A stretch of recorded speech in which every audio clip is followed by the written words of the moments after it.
जय श्री हरि। ओम नमः शिवाय। आप सभी भक्तों को सोमवती अमावस्या व्रत की हार्दिक शुभकामनाएं। भगवान और माता रानी आप सभी भक्तों की हर मनोकामना को पूर्ण करें। इसी मंगल कामना के साथ आज की कथा शुरू करते हैं। तो आइए भक्तों, कथा की शुरुआत करते हैं गणेश जी के साथ। प्रेम से बोलिए जय श्री गणेश। एक बार गणेश जी ने पृथ्वी के मनुष्य की परीक्षा लेने का विचार किया। वे अपना रूप बदलकर पृथ्वी पर भ्रमण करने लगे। उन्होंने एक बालक का रूप बना लिया। एक हाथ में एक चम्मच में दूध ले लिया और दूसरे हाथ में एक चुटकी चावल ले लिए और गली गली घूमने लगे। साथ ही साथ आवाज लगाते चल रहे थे, कोई मेरे लिए खीर बना दे, कोई मेरे लिए खीर बना दे। कोई भी उन पर ध्यान नहीं दे रहा था, बल्कि लोग उन पर हंस रहे थे। वे लगातार एक गांव के बाद दूसरे गांव इसी तरह चक्कर लगाते हुए पुकारते रहे, पर कोई खीर बनाने के लिए तैयार नहीं था। सुबह से शाम हो गई, गणेश जी लगातार घूमते रहे। एक बुढ़िया थी, शाम के वक्त अपनी झोपड़ी के बाहर बैठी हुई थी। तभी गणेश जी वहां से पुकारते हुए निकले कि कोई मेरी खीर बना दे, कोई मेरी खीर बना दे। बुढ़िया बहुत कोमल हृदय वाली स्त्री थी। उसने कहा, बेटा मैं तेरी खीर बना देती हूँ। गणेश जी ने कहा, माई अपने घर में से दूध और चावल लेने के लिए बर्तन ले आओ। बुढ़िया एक कटोरी लेकर जब झोपड़ी के बाहर आई तो गणेश जी ने कहा, अपने घर का सबसे बड़ा बर्तन लेकर आओ। बुढ़िया को थोड़ी झुलझुलाहट हुई, पर उसने कहा, चलो बच्चे का मन रख लेती हूँ। और अंदर जाकर वह अपने घर का सबसे बड़ा पतीला लेकर बाहर आई। गणेश जी ने चम्मच से पतीले में दूध उड़ेलना शुरू किया। तब बुढ़िया के आश्चर्य की सीमा न रही। जब उसने देखा दूध से पूरा पतीला भर गया है, एक के बाद एक वह बर्तन झोपड़ी से बाहर लाती गई और उसमें गणेश जी दूध भरते चले गए। इस तरह से घर के सारे बर्तन दूध से लबालब भर गए। गणेश भगवान ने बुढ़िया से कहा, मैं स्नान करके आता हूँ, तब तक तुम खीर बना लो, मैं वापस आकर खाऊंगा। बुढ़िया ने पूछा, मैं इतनी सारी खीर का क्या करूंगी? इस पर गणपति जी बोले, सारे गांव को दावत दे दो। बुढ़िया ने बड़े प्यार से मन लगाकर खीर बनाई। खीर की भीनी भीनी मीठी मीठी खुशबू चारों दिशाओं में फैल गई। खीर बनाने के बाद वह हर घर में जाकर खीर खाने का न्योता देने लगी। लोग उस पर हंस रहे थे। बुढ़िया के घर में खाने को दाना नहीं और यह सारे गांव को खीर खाने की दावत दे रही है। लोगों को कौतूहल हुआ और खीर की खुशबू से लोग खींचे चले आए। लो, सारा गांव बुढ़िया घर में इकट्ठा हो गया। जब बुढ़िया की बहू को दावत की बात मालूम हुई, तब वह सबसे पहले वहां पहुंच गई। उसने खीर से भरे पतीलों को जब देखा तो उसके मुंह में पानी आ गया। उसे बड़ी जोर से भूख लगी हुई थी। उसने एक कटोरी खीर निकाली और दरवाजे के पीछे बैठकर खाने को तैयार करने लगी। इसी बीच एक छींटा गिर गया और गणपति जी का भोग लग गया और वो प्रसन्न हो गए। अब पूरे गांव को खाने की दावत देकर बुढ़िया वापस अपने घर आई। उसने देखा बालक वापस आ गया था। बुढ़िया ने कहा, बेटा खीर तैयार है, भोग लगा लो। गणपति जी बोले, माँ भोग तो लग चुका है, मेरा पेट पूरी तरह से भर गया है, मैं तृप्त हूँ, अब तू खा, अपने परिवार और गांव वालों को खिला। बुढ़िया ने कहा, यह तो बहुत ज्यादा है, सबका पेट भर जाएगा, इसके बाद भी यह बच जाएगी। उस बची खीर का मैं क्या करूंगी? इस पर गणेश जी बोले, उस बची खीर को रात में अपने घर के चारों कोनों में रख देना। और बुढ़िया ने ऐसा ही किया। जब सारा गांव जी भरकर खा चुका, तभी ढेर सारी खीर बच गई। उसने उसके पत्रों को अपने घर के चारों तरफ रख दिया। वहां उठकर उसने क्या देखा? पतीले में खीर के स्थान पर हीरे, जवाहरात और मोती भर गए हैं। बहुत खुश हुई। उसकी सारी दरिद्रता दूर हो गई। वह आराम से रहने लगी। उसने गणपति जी का एक भव्य मंदिर बनवाया और साथ में एक बड़ा सा तालाब भी खुदवाया। इस तरह उसका नाम दूर दूर तक प्रसिद्ध हो गया। उस जगह वार्षिक मेले लगने लगे। लोग गणेश जी की कृपा प्राप्त करने के लिए उस स्थान पर पूजा करने और मान्यताएं मानने के लिए आने लगे। गणेश जी सबकी मनोकामनाएं को पूरी करने लगे। प्रेम से बोलिए गणेश भगवान की जय। एक गरीब ब्राह्मण परिवार था। उस परिवार में पति पत्नी के अलावा एक पुत्री भी थी। वह पुत्री धीरे धीरे बड़ी होने लगी। उस पुत्री में समय और बढ़ती उम्र के साथ सभी स्त्रियोचित गुणों का विकास हो रहा था। वह लड़की सुंदर, संस्कारवान एवं गुणवान थी, किंतु गरीब होने के कारण उसका विवाह नहीं हो पा रहा था। एक दिन उस ब्राह्मण के घर एक साधु महाराज पधारे। वो उस कन्या के सेवा भाव से काफी प्रसन्न हुए।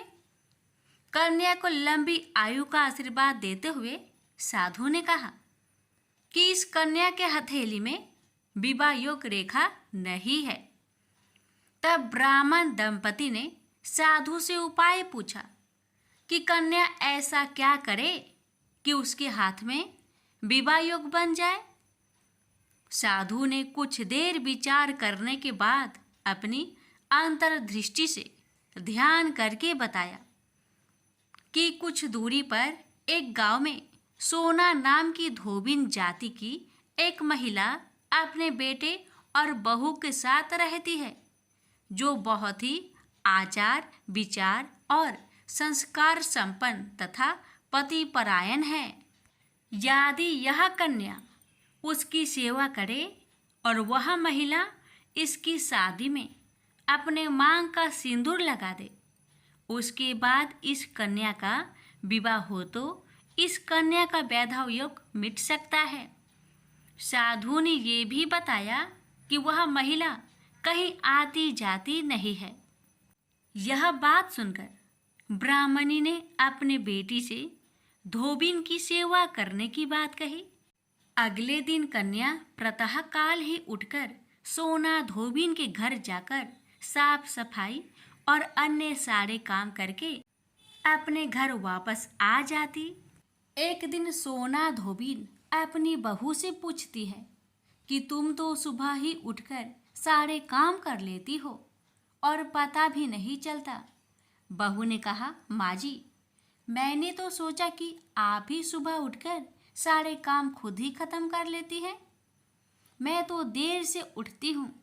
इस पर दोनों सास बहू निगरानी करने लगी कि कौन है जो सुबह ही घर का सारा काम करके चला जाता है। कई दिनों के बाद धोबिन ने देखा कि एक कन्या मुंह अंधेरी घर में आती है और सारे काम करने के बाद चली जाती है। जब वह जाने लगी तो सोना धोबिन उसके पैरों पर गिर पड़ी। पूछने लगी कि आप कौन हैं और इस तरह छुपकर मेरे घर की चाकरी क्यों करती है। तब कन्या ने साधु द्वारा कही गई सारी बात बताई। सोना धोबिन पति परायण थी, उसमें तेज था। वह तैयार हो गई। सोना धोबिन के पति थोड़ा अस्वस्थ थे। उसने अपनी बहू से अपने लौट आने तक घर पर ही रहने को कहा। सोना धोबिन ने जैसे ही अपने मांग का सिंदूर उस कन्या की मांग में लगाया, उसका पति मर गया। उसे इस बात का पता चल गया। वह घर से निराजल ही चली थी, यह सोचकर कि रास्ते में कहीं पीपल का पेड़ मिलेगा तो उसे भौरी देकर और उसकी परिक्रमा करके ही जल ग्रहण करेगी। उस दिन सोमवती अमावस्या थी। ब्राह्मण के घर मिले हुए पकवान की जगह उसने ईंट के टुकड़ों से 108 बार भौरी देकर 108 बार पीपल के पेड़ की परिक्रमा की और उसके बाद जल ग्रहण किया। ऐसा करते ही उसके पति के मुर्दे शरीर में वापस जान आ गई। धोबिन का पति वापस जीवित हो उठा। इसलिए सोमवती अमावस्या के दिन से शुरू करके जो व्यक्ति हर अमावस्या के दिन भौरी देता है, उसके सुख और सौभाग्य में वृद्धि होती है। पीपल के पेड़ में सभी देवों का वास होता है। अतः जो व्यक्ति हर अमावस्या को ना कर सके, वह सोमवार को पड़ने वाली अमावस्या के दिन 108 वस्तुओं की भौरी देकर सोना धोबिन और गौरी गणेश का पूजन करता है, उसे अखंड सौभाग्य की प्राप्ति होती है। प्रेम से बोलिए हर हर महादेव। एक समय की बात है, एक ब्राह्मण अपनी पत्नी के साथ रहता था। वो दोनों ही भगवान विष्णु के बहुत बड़े भक्त थे। दोनों प्रतिदिन अपना ज़्यादातर समय भगवान के ध्यान और पूजा पाठ में बिताते थे। ब्राह्मण का घर धन्य धान्य से भरा हुआ था, किंतु संतान न होने के कारण यह दंपति अत्यंत दुखी रहता था। एक दिन ब्राह्मण ने अपनी पत्नी से कहा कि मैं तपस्या करने के लिए वन में जा रहा हूँ। इसके बाद वह भगवान पर भरोसा और संतान की कामना लेकर वन में तपस्या करने के लिए चला गया। ब्राह्मण को कठोर तपस्या करते हुए कई वर्ष बीत गए, लेकिन उसे फल की प्राप्ति नहीं हुई। अंत में हार मानकर ब्राह्मण ने अपने जीवन को समाप्त करने का निर्णय लिया। अपने जीवन समाप्त करने के बारे में सोचकर उसने पेड़ की डाली पर फांसी का फंदा डाल दिया और अपने गले पर बांधने लगा। तभी वहां पर सुख अमावस्या प्रकट होकर बोली, हे ब्राह्मण, तुम्हारे भाग्य में 7 जन्म तक कोई संतान नहीं लिखी है, किंतु मैं तुम्हें 2 कन्या का वरदान देती हूँ। तुम अपनी एक कन्या का नाम अमावस्या रखना और दूसरी का नाम पूनम रख देना। तुम अपनी स्त्री से कहना कि वह 1 वर्ष तक सुख अमावस्या का व्रत रखे और अमावस्या के दिन 1 कटोरी चावल भरकर उस पर दक्षिणा रखकर दान कर दे। सुख अमावस्या की बातें सुनकर ब्राह्मण घर आया और ये पूरा वृत्तांत उसने अपनी पत्नी को सुनाया। सुख अमावस्या के आदेश अनुसार ब्राह्मणी ने व्रत रखना आरंभ कर दिया। कुछ दिनों बाद ब्राह्मण के घर 2 कन्याओं ने जन्म लिया, जिसमें एक कन्या का नाम अमावस्या और दूसरी का नाम पूनम रखा गया। जब ब्राह्मण की दोनों बेटियां बड़ी हुई तो ब्राह्मण ने उनका विवाह कर दिया। बड़ी बहन अमावस्या धार्मिक प्रवृत्ति की थी। वह काफ़ी समय भगवान की पूजा और धर्म कर्म में व्यतीत करती थी। इसके विपरीत पूनम भगवान को बिल्कुल भी नहीं मानती थी। बड़ी बहन अमावस्या के घर में सुख समृद्धि का भंडार था, पर छोटी बहन के घर में दरिद्रता छाई थी। जब बड़ी बहन अमावस्या को अपनी छोटी बहन पूनम के बारे में पता चला कि वो बहुत दुखी है, तब अमावस्या अपनी बहन के लिए ढेर सारा सामान लेकर उससे मिलने गई। छोटी बहन के घर पहुंचकर अमावस्या ने उसे 1 वर्ष तक सुख अमावस्या व्रत करने की सलाह दी। साथ ही अमावस्या ने व्रत को विधि पूर्वक करने के बारे में पूनम को बताते हुए ये भी कहा कि तुम 1 वर्ष तक सुख अमावस्या का व्रत करना और 1 कटोरी में चावल भरकर उसे दान कर देना। ऐसा करने से तुम्हारे सभी कष्ट दूर हो जाएंगे और घर में सुख समृद्धि आएगी। पूनम ने अपनी बहन की बात को मानते हुए बिल्कुल ऐसा ही किया, जिसके बाद 1 साल के भीतर पूनम का घर धन्य धान्य से भर गया और उसके घर एक छोटे बेटे ने जन्म लिया। प्रेम से बोलिए अमावस्या माता की जय, विष्णु भगवान की जय। किसी गांव में एक सास और बहू अकेले रहते थे और उनका बेटा विदेश में कमाने के लिए गया था। सास और बहू बहुत अच्छे से रहते थे, बड़े प्यार से मिलजुल कर रहते थे। दोनों एक दूसरे की देखभाल भी करते थे। एक दिन बहू ने खाना नहीं खाया तो सासू माँ ने पूछा, बहू तुमने खाना क्यों नहीं खाया? तब बहू ने कहा, सासू माँ आज मेरा अमावस्या का व्रत है, बस इसलिए मैंने खाना नहीं खाया। तब सासू ने कहा कि बहू ये अमावस्या का व्रत करने से क्या होता है और ये व्रत करने से क्या फल मिलता है, मुझे भी समझाओ। तब बहू ने कहा कि सासू माँ, अमावस्या का व्रत करने से बहुत पुण्य मिलता है, घर में अन्न धन बना रहता है, सुख शांति रहती है तथा अटल सुहाग मिलता है, और तो और पुत्र की प्राप्ति भी होती है। इस व्रत में प्रत्येक वर्ष अलग अलग खाना खाया जाता है और विष्णु भगवान के मंदिर में चढ़ावा चढ़ाया जाता है या फिर किसी ब्राह्मण को दान दिया जाता है। इस व्रत में पहले साल भर शक्कर, घी और चावल से बना खाना खाया जाता है। पहले साल व्रत पूर्ण होने के बाद 1.25 किलो चावल और 1 कटोरी घी तथा 1 कटोरी शक्कर का दान किसी ब्राह्मण को दिया जाता है। तीसरे साल गुड़, तिल और घी से बने व्यंजन खाने चाहिए।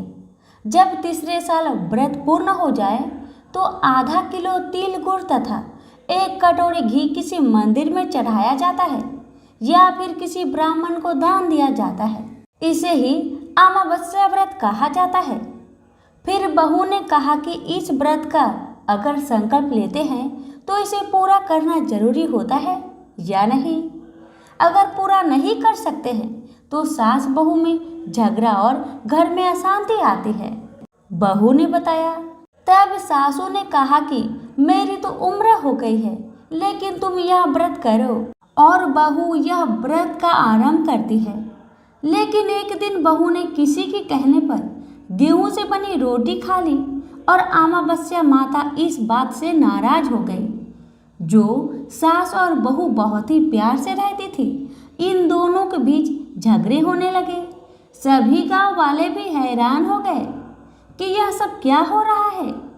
सास अपनी बहू को कहने लगी कि तुम जब से हमारे घर में बहू बन के आई हो तब से हमारे घर की लक्ष्मी चली गई है, तुम हमारे लिए शुभ नहीं हो। तब बहू ने कहा कि आपके घर की लक्ष्मी चली गई है तो कहाँ मिलेगी, मुझे बताओ, मैं लक्ष्मी को लेकर आऊंगी। तब सासू ने कहा कि लक्ष्मी तुमको समुद्र के बीच में भगवान विष्णु के पैर दबाते हुए मिलेगी। तब बहू यह कहकर चली जाती है कि अब जब तक मैं लक्ष्मी को लेके ना आऊंगी तब तक इस घर में पैर नहीं रखूंगी। इतना कहकर बहू लक्ष्मी खोज में निकल जाती है। जब बहू लक्ष्मी खोजने में निकलती है तब उसे बीच रास्ते में एक गाय माता मिलती है। वह बहू से पूछती है कि आप कहाँ जा रही हो। तब बहू ने कहा, हे गाय माता, मेरी सासू मुझे कहती है कि मेरे आने से उनके घर की अन्न धन की कमी हो गई है और उनके घर की लक्ष्मी चली गई है, तो मैं लक्ष्मी जी को लेने जा रही हूँ। गाय माता ने कहा, हे बेटी, अगर तुम जा ही रही हो तो भगवान से मेरे बारे में पूछ भी लेना। तब बहू बोलती है कि ठीक है गाय माता, बताओ मैं आपके बारे में भगवान से क्या पूछूंगी। तब गाय माता बोलती है कि मेरा जब भी बछड़ा होता है वह मर जाता है, जिंदा नहीं रहता। तुम भगवान से पूछ लेना कि मेरे साथ ऐसा क्यों हो रहा है, मैंने ऐसा कौन से कर्म किए हैं। तब बहू बोली, गाय माता, मैं आपके बारे में जरूर पूछ लूंगी। यह कहकर बहू आगे बढ़ी। अब आगे चलते ही बहू को एक घोड़ी मिलती है जिसके गले में घंटी बंधी हुई होती है। घोड़ी ने भी कहा कि बेटी, तुम मेरे दुख का निवारण भी भगवान से पूछ लेना। तब बहू ने कहा, जरूर पूछ लूंगी। यह कहकर बहू आगे बढ़ती है। आगे जाते ही बहू को एक अंधा और बहरा बुजुर्ग मिलता है। वह भी बहू से अपनी समस्या भगवान से पूछने के लिए कहता है। तब बहू उसकी समस्या भी भगवान से पूछने का कहकर आगे बढ़ती है। आगे जाते ही बहू को एक बूढ़ी औरत मिलती है जो हाथ और पैर से अपाहिज होती है। वह भी बहू से अपनी समस्या भगवान को पूछने के लिए कहती है। तब बहू उसके समस्या को भी पूछने के लिए तैयार हो जाती है और आगे बढ़ती है। आगे जाते ही बहू थक जाती है और एक आम के पेड़ के नीचे बैठ जाती है। तब आम का पेड़ खुश होकर बहू से पूछता है, बेटी, तुम कहाँ से आई हो और कहाँ जा रही हो। तो तब बहू बताती है वह लक्ष्मी को लेने जा रही है। तब पेड़ भी अपनी समस्या भगवान को पूछने के लिए कहता है कि मेरे पेड़ पर लगे आम खट्टे ही क्यों होते हैं, इस बारे में भगवान को जरूर पूछना। तब बहू उसकी समस्या लेकर आगे बढ़ती है। आगे जाते ही बहू को एक तलाई मिलती है।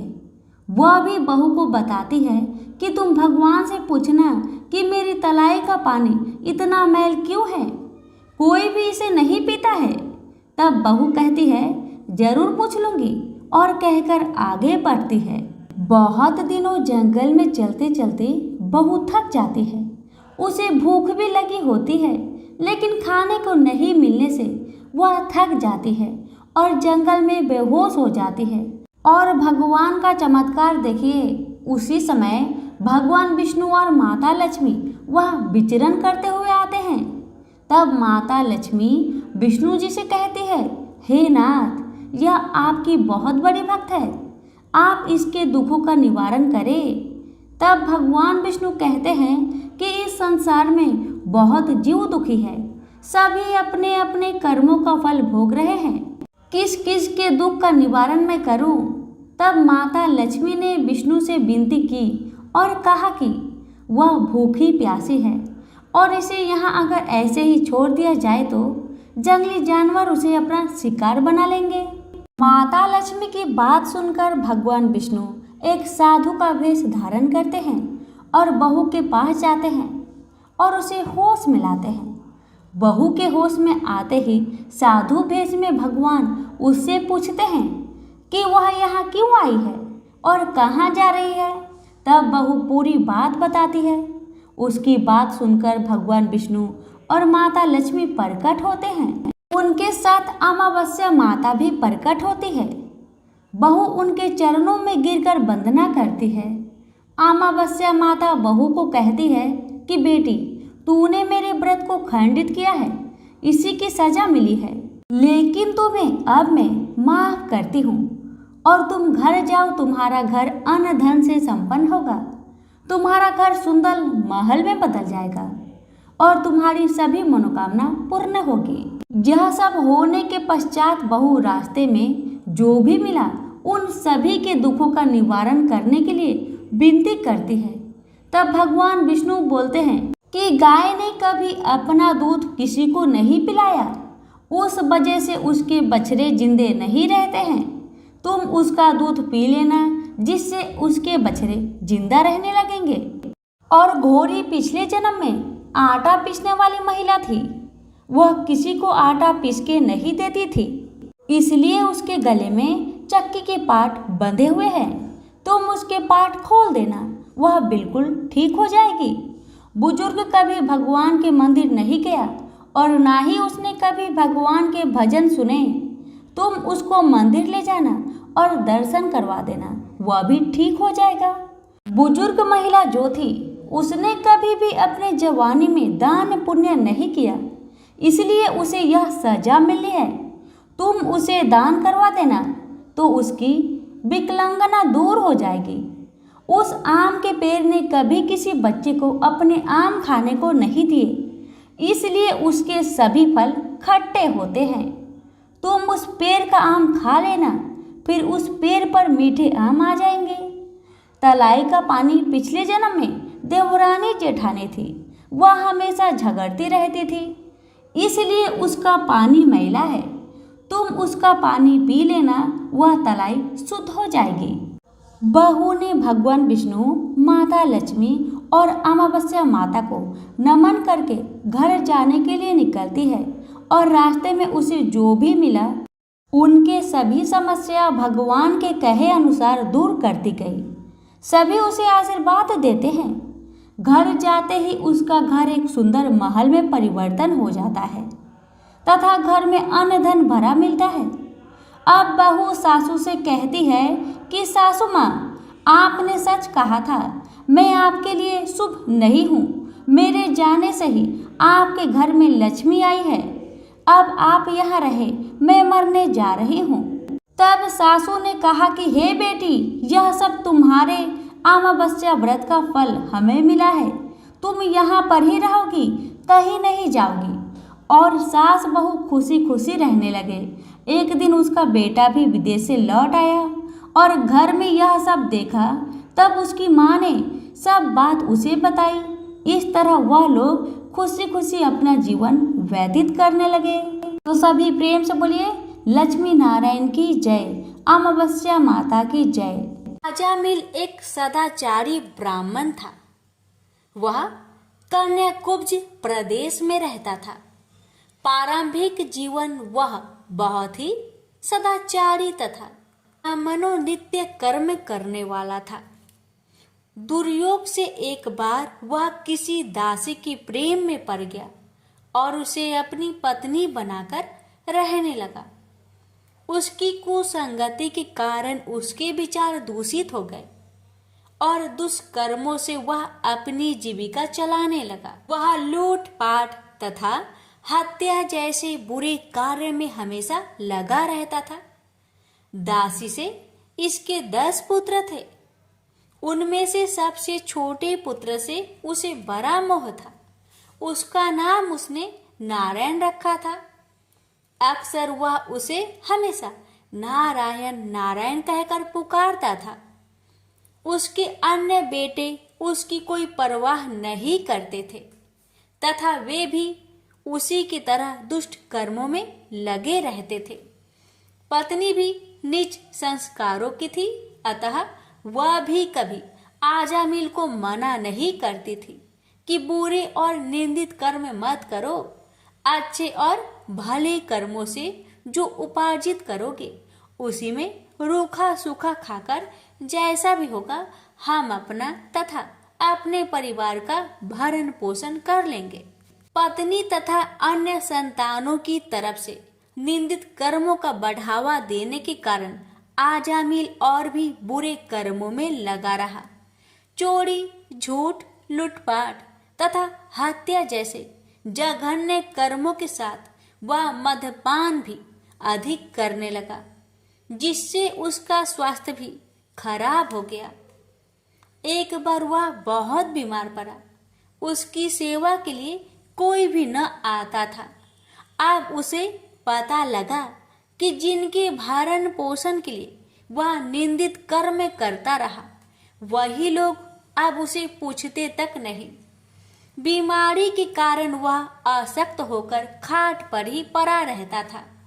उसमें स्वयं उठने बैठने तथा चलने फिरने की शक्ति भी न रही। छोटा बेटा नारायण ही उसकी पुकार सुनकर उसके पास आता और उसकी बात सुनता था, इसलिए वह हमेशा उसको ही नारायण नाम लेकर पुकारता था। उसको असाध्य रोग हो गया था। एक दिन उसे जब आभास हुआ कि अब वह नहीं बचेगा और उसका प्रांत हो जाएगा, तो व्याकुल होकर वह अपने छोटे पुत्र को नारायण नारायण कहकर पुकारने लगा। जब तक नारायण उसके पास नहीं पहुंचा, उसने नारायण नारायण की रट लगाए रखी। नारायण जब उसके पास आया तो जीवन से निराश विहल हो उसके हाथ पकड़कर कहा, नारायण नारायण तू आ गया है। इतना कहते कहते ही उसका प्रांत हो गया। रात होने पर उसके जीव को लेने यमदूत आ पहुंचे और वे आजामिल के जीव को लेकर यमलोक चले जाए। इससे पहले ही बैकुंठ से विष्णु के दूत आ गए और उन्होंने यमदूतों से कहा, आजामिल के जीव को तुम लोग नरक नहीं ले जा सकते। मरते समय इसने कई बार विष्णु को नारायण नारायण कहकर पुकारा था, अतः अब यह जीव स्वर्ग का अधिकारी है। यमदूत हंसकर बोले, इसके सारे जीवन का लेखा जोखा चित्रगुप्त की बही में लिखा है। उसके अनुसार यह पूरे जीवन में हमेशा निंदित और पाप कर्मों में लिप्त रहा है। तुम जो नारायण की बात करते हो, तो यह नारायण के रूप में विष्णु भगवान को नहीं पुकार रहा था, यह तो अपने छोटे बेटे को उसका नाम लेकर बुला रहा था। विष्णु दूतों ने कहा, प्रारंभिक जीवन में यह सत्कर्मी था, एक स्त्री की कुसंगति में पड़कर इसने पाप कर्म किए हैं। इस सब के बाद बेटे के नाम के बहाने ही सही यह हमेशा नारायण नारायण कहता रहता था और अंत समय तो इसने नारायण नारायण कहते अपने प्राण त्यागे। इसलिए यह जीव इतने पुण्य से ही स्वर्ग का अधिकारी है, इसको हम स्वर्ग ले जाएंगे। इस प्रकार आजामिल नारायण नाम की महिमा से स्वर्ग का अधिकारी बना। तो प्रेम से बोलिए जय श्री हरि। हे लक्ष्मी नारायण, आपकी कथा कहने वाले, सुनने वाले, हुक्कार भरने वाले सभी भक्तों पर आपने कृपा सदा सर्वदा बनाए रखिएगा। तो प्रेम से बोलिए श्री हरि लक्ष्मी नारायण भगवान की जय हो। प्रजापति महर्षि कश्यप की कई पत्नियां थी। उनमें से एक का नाम था दनु। दनु की संतान दानव कहलाए। उसी दनु के बड़े पुत्र का नाम दंभ था। दंभ बहुत ही सदाचारी और धार्मिक प्रवृत्ति का था। अन्य दानवों की भांति उसमें ना तो ईर्ष्या ही थी और ना ही देवताओं से देश भावना। वह विष्णु का भक्त था और उन्हीं की आराधना किया करता था। लेकिन उसे एक ही चिंता सताती रहती थी कि उसके कोई पुत्र न था। आचार्य शुक्र ने उसे श्री कृष्ण मंत्र की दीक्षा दी। दंभ ने दीक्षा पाकर पुष्कर में महान अनुष्ठान किया। अनुष्ठान सफल हुआ। उसके अनुष्ठान से प्रसन्न होकर भगवान विष्णु प्रकट होकर बोले, बस मैं तुम्हारे अनुष्ठान से प्रसन्न हूं, पर मांगो। दंभ बोला, भगवान यदि आप मेरी तपस्या से प्रसन्न है तो मुझे ऐसा पुत्र दे जो आपका भक्त हो और त्रिलोक की जय हो। उसे देवता भी युद्ध में ना जीत सके। भगवान विष्णु ने तथास्तु कहा और अंतर्ध्यान हो गए और दंभ प्रसन्नचित अपने घर लौट आया। गोलोक में श्री राधा ने श्री कृष्ण पार्षद श्री दामा को असुर होने का श्राप दिया था। श्राप मिलने पर वही दंभ की पत्नी के गर्भ में आया। जन्म होने के पश्चात दंभ ने अपने उस पुत्र का नाम शंखचूड़ रखा। जब वह कुछ बड़ा हुआ तो दंभ ने उसे मुनि जैगी शिष्य की देख रेख में रख दिया। मुनि जैगी शिष्य ने उसे शिक्षा दीक्षा दी। अपनी कुमार अवस्था में ही शंखचूड़ पुष्कर में पहुंचा और उस महान धार्मिक तप स्थली में ध्यान मग्न रहकर वर्षों तक ब्रह्मा जी की तपस्या करता रहा। उसकी घोर तपस्या से प्रसन्न होकर ब्रह्मा जी प्रकट होकर बोले, वत्स मैं तुम्हारी तपस्या से प्रसन्न हूँ, वर मांगो। पितामह मुझे ऐसा वरदान दीजिए कि मुझे देवता पराजित ना कर सके। शंखचूड़ ने कहा। ब्रह्मा जी ने उसे ऐसा ही वरदान दिया और श्री कृष्ण कवच प्रदान करते हुए उसे आदेश दिया, शंखचूड़ तुम बद्री का आश्रम चले जाओ, वहां तुम्हारा भाग्य का सितारा उदय होने की प्रतीक्षा कर रहा है। आदेश मानकर शंखचूड़ बद्री का आश्रम पहुंचा। वहां महाराज धर्मध्वज की पुत्री तुलसी भी तपस्या कर रही थी। दोनों का आपस में परिचय हुआ और ब्रह्मा जी की इच्छा अनुसार दोनों का विवाह हो गया। अपनी पत्नी को लेकर शंखचूड़ पुनः दैत्यपुरी लौट गया। शुक्राचार्य ने उसे दानवों का आधिपति बना दिया। सिंहासन पर बैठते ही उसने अपना साम्राज्य बढ़ाने के लिए देवलोक पर चढ़ाई कर दी। ब्रह्मा जी के वरदान के कारण वह अजय हो चुका था। देवताओं को उसे हराने में कोई कठिनाई नहीं हुई। उसने अमरावती पर कब्जा जमा लिया। इंद्र अमरावती छोड़कर भाग निकले। देवता उसके डर से कंदराओं में जा छुपे। शंखचूड़ तीनों लोकों का शासक हो गया और सब लोकपालों का कार्य भी उसने संभाल लिया। उसने अपनी प्रजा की भलाई के लिए अनेक कार्य किए। प्रजा उससे बहुत प्रसन्न थी। सर्वत्र सुख और शांति थी, क्योंकि शंखचूड़ स्वयं भी कृष्ण भगवान का भक्त था। अतः उसकी प्रजा भी भगवान कृष्ण पर पूरी आस्था रखने लगी। उसके राज्य से अधर्म का नाश हो गया। प्रजा इंद्र और देवताओं को भूलने लगी। इससे देवताओं को बहुत क्षोभ हुआ। इंद्र पितामह ब्रह्मा के पास पहुंचकर बोले, पितामह, आपने शंखचूड़ को अभय होने का वरदान देकर उसे निरंकुश बना दिया है। वह अमरावती पर कब्जा जमाए बैठा है। देवता डर डर की ठोकरें खा रहे हैं। हमें बताए हम क्या करें। पितामह बोले, सुरेंद्र, शंखचूड़ धार्मिक और रीति से अपना शासन चला रहा है। प्रजा उससे प्रसन्न है। उसके राज्य में प्रजा सुखी और संपन्न है। हमें उससे कोई शिकायत नहीं है। इंद्र बोले, यह सब तो ठीक है पितामह, लेकिन क्या हम यूं ही भटकते रहे? आखिर अमरावती है तो देवताओं की ही। पितामह बोले, अवश्य है, किंतु शंखचूड़ ने तुम्हें युद्ध में पराजित करके उसे प्राप्त किया है।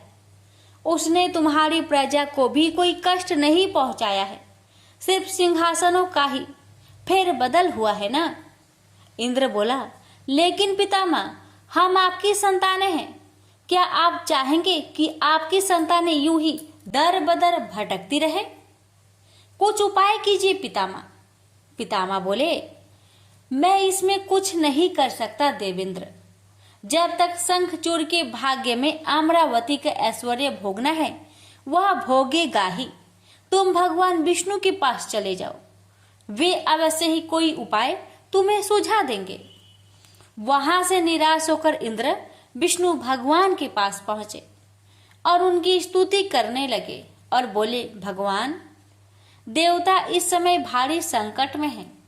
ब्रह्मा जी ने अपनी असमर्थता जाहिर करके मुझे आपके पास भेज दिया है। कुछ कीजिए प्रभु, अन्यथा संपूर्ण देव जाति ही नष्ट हो जाएगी। विष्णु भगवान बोले, पितामह का कहना ठीक है। मैं भी अकारण शंखचूड़ के संबंधों में हस्तक्षेप करना पसंद नहीं करता। उसकी सारी प्रजा कृष्ण भक्त है और कृष्ण मेरा ही प्रति स्वरूप है। मैं अपने भक्त पर कष्ट होते नहीं देख सकता, लेकिन निराश होने की आवश्यकता नहीं। सूर्यराज, तुम भगवान शिव के पास चले जाओ और उन्हीं से कोई उपाय पूछो। वे अवश्य तुम्हारे कष्ट का निवारण कर देंगे। विष्णु भगवान की बात सुनकर इंद्र निराश भाव से बैकुंठ से निकल आए। अंत में वह भगवान शिव के पास कैलाश पर्वत न जाकर शिवलोक पहुंचे और भगवान शिव की स्तुति करके अपने आने का प्रयोजन बताया। भगवान शिव ने उसकी बात सुनी और उसे आश्वस्त किया। धैर्य रखो सूर्यराज, तुम्हारा सिंहासन तुम्हें अवश्य प्राप्त होगा। मैं गंधर्वराज चित्ररथ को अभी दूत बनाकर शंखचूड़ के पास रवाना करता हूँ। शिव के आदेश अनुसार गंधर्वराज चित्ररथ शंखचूड़ के राजधानी पहुंचा। उस समय शंखचूड़ अपने सिंहासन पर विराजमान था। चित्ररथ ने उसका अभिवादन करने के पश्चात अपने आने का कारण बताया। दैत्यराज, मैं गंधर्वराज चित्ररथ हूँ और भगवान शिव का एक संदेश लेकर आपके पास आया हूँ। यह सुनकर शंखचूड़ के चेहरे पर आश्चर्य झलक आया। शिव के दूत को सामने पाकर वह सिंहासन से उठकर बोला, मेरा अहोभाग्य है कि भगवान शिव ने मुझे किसी योग समझा। आप संदेश सुनाए। क्या संदेश भेजा है भगवान रुद्र ने? गंधर्वराज बोला, दैत्यराज, भगवान शिव का संदेश है कि तुम देवताओं का राज्य उन्हें वापस लौटा दो और उनके अधिकार उन्हें दे दो। भगवान शिव ने देवों को अभय होने का वचन दिया है। शंखचूड़ बोला, गंधर्वराज, भगवान शिव से मेरा प्रणाम कहना और उनसे कह देना कि शंखचूड़ के हृदय में आपके लिए बहुत ही ज्यादा श्रद्धा है, परंतु यदि उन्होंने इंद्र के बहकावे में आकर मुझे दंडित करने का निश्चय किया है तो मैं उनकी बात नहीं मानूंगा और उनसे भी युद्ध करने के लिए तैयार हो जाऊंगा। चित्ररथ वापस लौटा और उसने भगवान शंकर को शंखचूड़ का उत्तर सुनाया। यह सुनकर शिव क्रोधित हो गए और अपने गणों को युद्ध का आदेश दे दिया। उधर शंखचूड़ ने अपने पुत्र का अभिषेक कर उसे दानवाधिपति बना दिया और अपनी पत्नी से बोला, मैंने युद्ध स्वीकार कर लिया है देवी, ईश्वर करे युद्ध में हमारी विजय हो। अब मुझे अनुमति दो, मेरी सेनाएं तैयार है। शंखचूड़ अपनी सेनाओं लेकर युद्ध भूमि में जा पहुंचा। दोनों सेनाओं गोमतत्र पर्वत के समीप एक दूसरे के आमने सामने आ खड़ी हुई। भगवान शिव ने शंखचूड़ के पास एक बार फिर संदेश भेजा कि वह नादानी ना करे और युद्ध से दूर रहकर उनकी बात मान ले, किंतु शंखचूड़ न माना और दोनों सेनाओं में घनघोर युद्ध छिड़ गया। भगवान शिव और शंखचूड़ आमने सामने डट गए। दोनों में अनेक अस्त्र शस्त्रों से युद्ध होने लगा। फिर भगवान शिव ने जैसे ही शंखचूड़ का वध करने के लिए त्रिशूल उठाया तो आकाशवाणी हुई, देवाधिदेव आप प्रलयंकर है, सर्वसमर्थ है, किंतु आपको मर्यादा की रक्षा करनी चाहिए। श्रुति की मर्यादा को नष्ट ना करे। जब तक शंखचूड़ के पास हरि का कवच है और जब तक उसकी पतिव्रता पत्नी मौजूद है तब तक उस पर बुढ़ापा नहीं आ सकता और ना ही उसकी मृत्यु हो सकती है।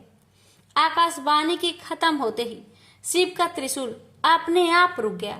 तभी भगवान विष्णु प्रकट हुए। शिव से बोले, भगवान आपने तो मुझे बड़े धर्म संकट में डाल दिया है। आप ही ने तो इंद्र को मेरे पास भेजा और जब मैंने उसे अभय करने के लिए युद्ध आरंभ किया तो अब आपका ही कवच आड़े आ रहा है। अब आप ही कोई उपाय सोचिए। विष्णु बोले, शंखचूड़ के श्राप का समय अब समाप्त होने ही वाला है। भगवान अब इसे असुर योनि से मुक्त करके गोलोक भेजना पड़ेगा। यह कृष्ण भक्त है और कृष्ण मेरा ही प्रति स्वरूप है, अतः इसे वापस गोलोक भेजना होगा। फिर विष्णु ने एक ब्राह्मण का वेश धारण किया और शंखचूड़ के पास पहुंचकर बोले, दानवराज मैं एक निर्धन ब्राह्मण हूँ, कुछ पाने की आस के लिए आपके पास आया हूँ। शंखचूड़ बोला, मांगो वृपवर, जो भी मेरे पास है उसे दे देने में मुझे किंचित भी विलंब नहीं लगेगा। मेरा सिर भी मांगोगे तो वह भी देने से मैं इनकार नहीं करूंगा। आप आदेश तो दो। ब्राह्मण भेषधारी विष्णु बोले, दैत्यराज मुझे आपका सिर नहीं आपका कवच चाहिए। बोलिए, देंगे अपना कवच। शंखचूड़ ने अपना कवच उतारकर ब्राह्मण भेषधारी विष्णु को सौंपते हुए कहा, अवश्य यदि भगवान कृष्ण की ऐसे ही इच्छा है तो ऐसा ही होगा। आप कवच ले जाइए। ब्राह्मण भेषधारी विष्णु कवच लेकर दैत्यपुरी पहुंचे। फिर उन्होंने शंखचूड़ का भेष धारण किया और राजमहल में जाकर शंखचूड़ की पत्नी तुलसी के पास पहुंचे। तुलसी ने उन्हें अपना पति ही समझा और उनका स्वागत किया। उस रात विष्णु शंखचूड़ के महल में ही ठहरे। अचानक ही पतिव्रता तुलसी को धोखे का आभास हुआ। वह चौंक कर बिस्तर से उठी, बोली, कौन है तू और मेरे साथ छल करने का तुम्हें साहस कैसे हुआ? जल्दी बोल, अन्यथा अपने पतिव्रत तेज से अभी भस्म करती हूँ। विष्णु अपने वास्तविक रूप में प्रकट हो गए। उन्होंने तुलसी को समझाते हुए कहा, सुनो जी, तुम्हारे पति का समय पूरा हुआ। एक श्राप के कारण ही उसे असुर योनि में आना पड़ा था। अब से वह गोलोक में रहेगा, क्योंकि तुम्हारा पतिव्रत धर्म ही उसकी रक्षा कर रहा था। इसलिए मुझे छल करके तुम्हें कलुषित करना पड़ा। तुलसी रोते हुए बोली, यह आपने अच्छा नहीं किया भगवान। क्यों मेरे साथ छल करके मेरा अस्तित्व नष्ट किया? मैं श्राप देती हूँ कि आज से आपको भी पत्थर बन जाना पड़ेगा। आप में दया ममता नहीं है, आप पत्थर है पत्थर। विष्णु बोले, और मैं भी तुम्हें वर देता हूँ तुलसी कि मेरे पत्थर बन जाने पर तुम्हें भी मेरे पास ही स्थान मिलेगा। भविष्य में लोग तुलसी और शालिग्राम की पूजा करेंगे। तुलसी के बगैर शालिग्राम की पूजा अधूरी रहेगी। उसके बाद विष्णु अंतर्ध्यान हो गए और युद्ध भूमि में खड़े शिव को अपनी दिव्य शक्ति से सब कुछ बता दिया। शंखचूड़ और शिव में पुनः युद्ध आरंभ हो गया, किंतु तुलसी के पतिव्रत धर्म नष्ट हो जाने से शंखचूड़ की शक्ति घट गई थी। अतः शिव ने अपना त्रिशूल उसकी ओर फेंका तो वह सीधा शंखचूड़ की हृदय स्थल को बेध गया। वातावरण में हजारों बिजलियां एक साथ कौंध गई, चारों दिशाएं कांप उठी और देखते ही देखते शंखचूड़ धरती पर जा गिरा। गिरते ही उसके प्राण पेखरू उड़ गए। श्राप से मुक्ति मिलते ही श्री दामा गोलोक जा पहुंचा। उसकी भस्म से एक शंख प्रकट हुआ जो कालांतर में भगवान शिव के हाथों की शोभा बना। देवताओं ने शिव की जय जयकार की और इंद्र को अपना सिंहासन पुनः प्राप्त हो गया। प्रेम से बोलिए हर हर महादेव, माता पार्वती की जय, लक्ष्मी नारायण की जय, तुलसी माता की जय, शालिग्राम भगवान की जय। अब सुनिए हर व्रत कथा के साथ पढ़ी और सुनी जाने वाली लापसी तापसी की कथा। एक लापसी था, एक तपसी था। तपसी हमेशा भगवान की तपस्या में लीन रहता था।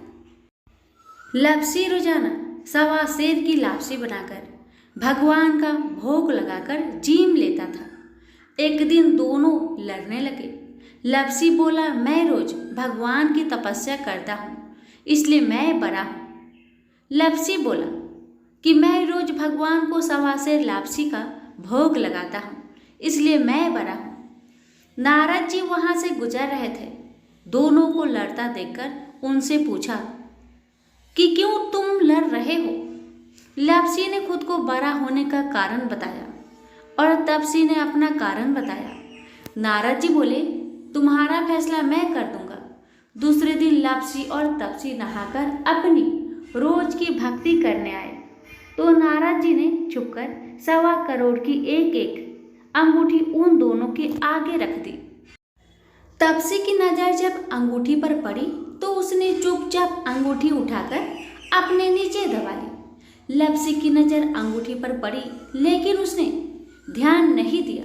भगवान को भोग लगाकर लापसी खाने लगा। नारद जी सामने आए तो दोनों ने पूछा कि कौन बड़ा। तो नारद जी ने तपसी को खड़ा होने को कहा। वो खड़ा हुआ तो उसके नीचे दबी अंगूठी दिखाई पड़ी। नारद जी ने तपसी से कहा, तपस्या करने के बाद भी तुम्हारी चोरी करने की आदत नहीं गई इसलिए लापसी बड़ा है और तुम्हें तुम्हारी तपस्या का कोई भी फल नहीं मिलेगा। तपसी शर्मिंदा होकर माफी मांगने लगा। उसने नारद जी से पूछा, मुझे मेरी तपस्या का फल कैसे मिलेगा। नारद जी ने कहा, यदि कोई गाय और कुत्ते की रोटी नहीं बनाएगा तो फल तुझे मिलेगा। यदि कोई ब्राह्मण को भोजन करवाकर दक्षिणा नहीं देगा तो फल तुझे मिलेगा।